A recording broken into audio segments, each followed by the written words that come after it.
Friends పెరుగన్నం అయితే ready అయిపోయింది కదా. ఇప్పుడైతే ఇది ఏ విధంగా ఉందో టేస్ట్ అయితే చేసి చెప్తాను.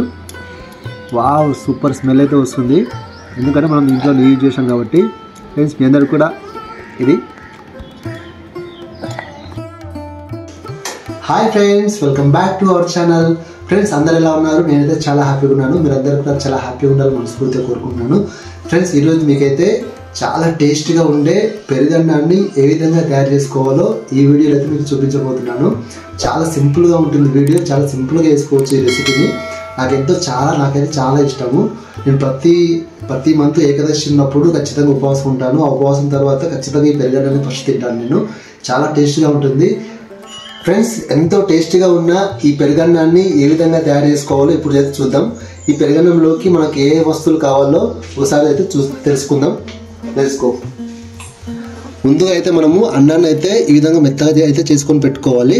ఎందుకంటే మనం అన్నం మెత్తగా చేసుకుంటే మనం తినేటప్పుడు చాలా స్మూత్గా, చాలా మంచిగా అనిపిస్తుంది, చాలా ఈజీగా డైజెషన్ అవుతుంది. మనం ముందు రోజు ఉపవాసం ఉంటాం కాబట్టి మనకు ఇలాంటి మెత్తగా అన్నాన్ని తీసుకుంటే మనకు డైజెషన్ చాలా ఈజీగా అవుతుంది. ఇది హెల్త్గా చాలా మంచిది. దాని తర్వాత దీనికి తగ్గట్ల మనకు ఈ అన్నంలో తగ్గట్ల పెరుగు ఏ విధంగా అయితే ఎంతైతే పడుతుందో అంత క్వాంటిటీ పెరుగు అయితే మనం తీసుకోవాలి. నేనైతే ఇక్కడ 1/2 kg పెరుగు అయితే తీసుకుంటున్నాను. దీని తర్వాత ఈ అన్నంలోకి ద్రాక్ష, ఈ విధంగా చిన్న సైజు ఉన్న ద్రాక్షను తీసుకుంటే మనం తినేటప్పుడు చాలా టేస్టీగా అనిపిస్తుంది. తర్వాత దీంట్లోకి దానిమ్మ గింజలు తీసుకుంటున్నాను. ఇవి ఒక చాలా సూపర్గా ఉంటుంది. దాంతోపాటు ఇప్పుడు మనం పోపు పెట్టుకోవడానికి నేనైతే నెయ్యి అయితే యూజ్ చేస్తున్నాను. నెయ్యితో పాటు దీనిలోకి పల్లీలు, తర్వాత పోపు దినుసులు, నిలువ కట్ చేసి పెట్టుకున్న పచ్చిమిరపకాయలు, తర్వాత కరివేపాకు. ఫ్రెండ్స్ చూసారు కదా మనకు పెరుగన్నాన్ని ఏ విధంగా తయారు చేసుకోవాలైతే ఇప్పుడైతే చూద్దాము. ఫ్రెండ్స్ ముందుగా అయితే మనం స్టవ్ అయితే ఆన్ చేసుకోవాలి. స్టవ్ అయితే ఆన్ చేసుకున్న తర్వాత ఇందులోకి మనం నెయ్యిని అయితే వేసుకోవాలి. ఫ్రెండ్స్ నెయ్యి అయితే ఈ విధంగా హీట్ అవుతున్నప్పుడు మనమైతే ఇందులోకి పల్లీలు అయితే వేసుకోవాలి.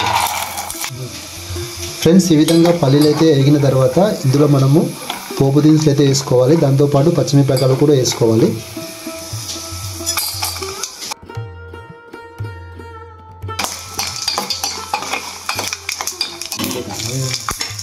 వాటిని కూడా ఇందులో వేసుకోవాలి. ఫ్రెండ్స్ ఈ విధంగా అయితే మనకు పోపు రెడీ అయిన తర్వాత పక్కకైతే తీసుకొని పెట్టుకోవాలి. దాని తర్వాత ఏం చేయాలి ఇప్పుడు చూద్దాం. ఫ్రెండ్స్ ఇందులో ఫస్ట్ అయితే మనం రెడీగా పెట్టుకున్న అన్నంలో అయితే పెరుగును అయితే కలుపుకోవాలి.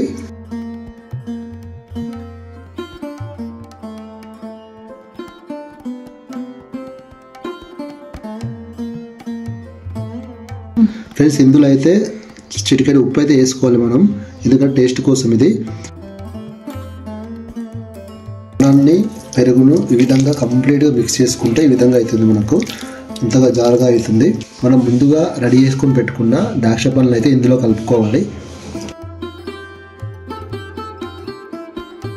ఫ్రెండ్స్ తర్వాత మనం రెడీ చేసుకొని పెట్టుకున్న దానిమ్మ గింజలు ఇందులో అయితే వేసుకొని మంచిగా కలుపుకోవాలి. ఫ్రెండ్స్ ఆ తర్వాత చివరిగా మనము రెడీ చేసుకొని పెట్టుకున్న పోపు అయితే ఇందులో వేసుకోవాలి.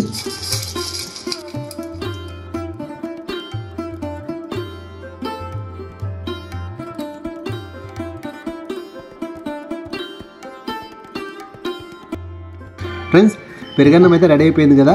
ఇప్పుడైతే ఇది ఏ విధంగా ఉందో టేస్ట్ అయితే చేసి చెప్తాను. వావ్, సూపర్ స్మెల్ అయితే వస్తుంది, ఎందుకంటే మనం ఇంట్లో యూజ్ చేసాం కాబట్టి. ఫ్రెండ్స్ మీ అందరు కూడా ఇది.